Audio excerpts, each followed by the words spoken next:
All right, so today we're diving into something pretty fascinating, and that is AI in education. It's a big one. It really is. Yeah. And it's not just about, the latest gadgets or anything like that. Right. We're talking about a potential revolution in how we learn, how we teach. Absolutely. And we've got a lot to unpack here. Yeah. We've got articles, we've got research, even some videos from educators who are actually using these AI tools in their classrooms. Yeah, and I think what's really interesting is that we often hear about AI, in the context of self-driving cars or, these sort of futuristic things, but it's actually already having a huge impact on education. Absolutely. And it's funny you should say that, because one of the things that really jumped out at me in the Edutopia article we have, they're talking about this idea of AI literacy becoming essential. Right. And I don't know about you, but when I hear AI, I sort of have a general idea. Yeah. But I think for a lot of people, it's still this kind of vague, Fuzzy, future thing. future thing. Yeah. And what they're saying is, look, this is something that everybody needs to understand. It's like, back in the day, it was like, can you use a computer? Now it's, can you use a spreadsheet? Right. It's becoming that kind of basic skill. It's becoming fundamental. And it's not just about knowing what it is, but how it's actually being used in education. All right, the implications of it. Exactly. Because this isn't just about kids, coding robots in the classroom. Right. This is about parents trying to make sense of AI-graded homework. Yes. Teachers trying to figure out how to use these tools effectively. Absolutely. And it's happening now. It's happening right now, which is why I think this deep dive feels so timely. Yeah, and this Unite AI article actually highlights a whole range of tools that are already being used. Okay, so give us a sense of, what are we talking about here? So we're talking about things like, Course Hero, which a lot of students might be familiar with for homework help. Okay. Century Tech, which is doing some really interesting things with personalized lesson plans. Oh, that's key. Yeah. Even things like Cogni, which helps students develop critical thinking skills. See, that's what I love about this. It's not just one thing. Right. It's AI being used in all these different ways to try to enhance education. To make it better. Yeah, to make it better, exactly. And it really does feel like we're on the cusp of, this personalized learning revolution that people have been talking about for years. And what's really cool is how some of these tools go beyond just surface level assistance. Okay. They're not just spitting out answers. They're actually trying to guide students through the learning process, providing that personalized feedback along the way. Now, and you're speaking my language, because I'm definitely someone who learns best when someone can, walk me through something step by step, point out where I'm going wrong, Right. So let's dig into some of these tools, because I'm really curious to see how they actually work in practice. So you've got my attention. What are some of these tools that really bring this personalized learning to life? Well, you mentioned GradeScope earlier. Yeah. And, one of the biggest things that teachers always talk about is how much time grading takes up. Oh, for sure. So this tool actually uses AI to help with that, and not just grading, multiple choice quizzes, but giving feedback on things like essays. Really? Yeah. So that sounds like, obviously a huge time saver for teachers. Huge. But does it actually help students learn better? Or is it just making things easier on the grading end? Well, that's the cool part, right? Okay. Because, it's one thing to get a C on your essay and be like, okay, I got a C. Right. But the GradeScope video, they actually showed a teacher talking about how the software helps students understand why they lost points.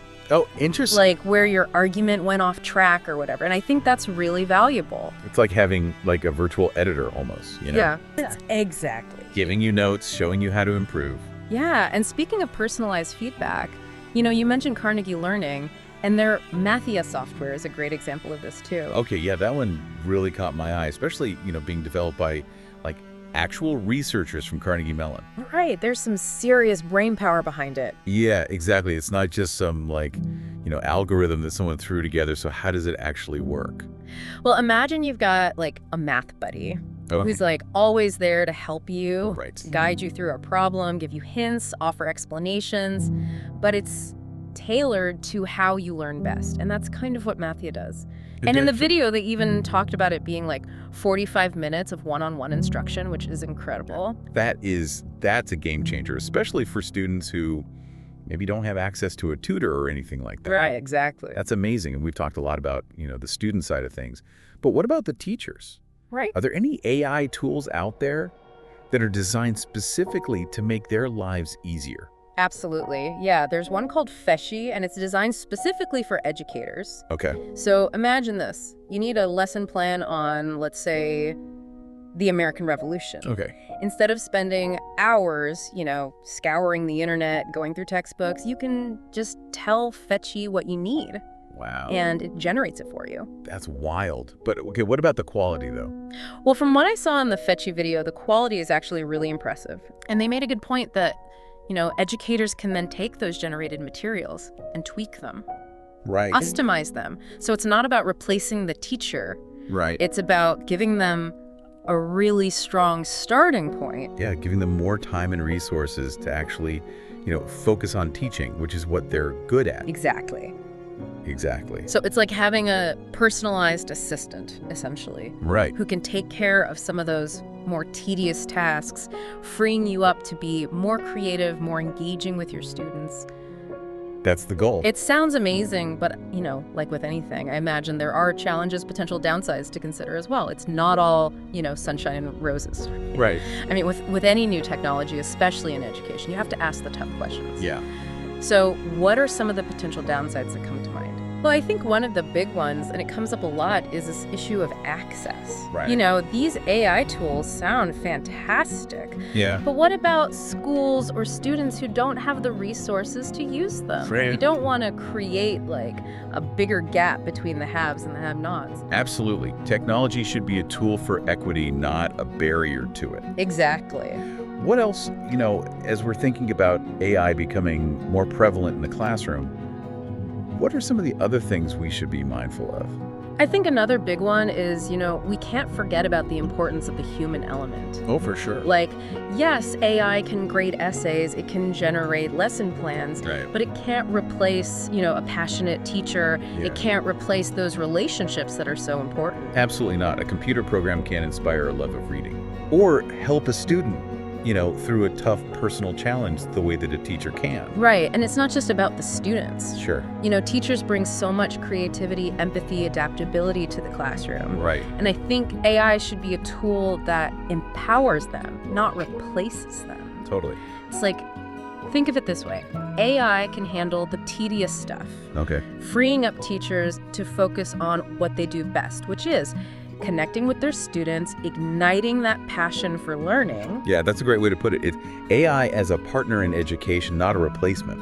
Exactly. About finding that balance, right? Exactly. And it's a conversation that, we need to be having now as these technologies are being developed and implemented. What role do we want AI to play in shaping the future of learning? It's a big question, and it's one that, it's not just on educators to answer. Right. I mean, this is parents, this is policymakers, this is all of us, right? Absolutely. Because ultimately the goal is to create a future where technology enhances and enriches education for everyone. 100%. Well said. That's the goal. That's what we're all striving for. Yeah, that's what gets me excited about this. We have this opportunity to really shape how AI is used. For good. For good, To exactly. make sure it benefits all learners. Yeah, That's a powerful thought, and it's a great note, I think, to end on. it is. We've covered a lot of ground today, from the very specific, AI tools that are already being used in schools, Right. to these bigger picture questions about, the implications, the challenges, the opportunities. It's a lot to think about, and hopefully this has sparked some curiosity for our listeners. Absolutely, and maybe even a little healthy skepticism, which is always good. Always good. As always, we encourage you to keep exploring this topic. Yeah. Check out the tools that we talked about, see what other AI innovations are out there, and most importantly, keep asking questions. Right. What role do you want to see AI play in the future of learning? Big questions. Big questions. Thanks for joining us on this deep dive into the world of AI in education. Thanks, everyone. Until next time, keep those minds curious.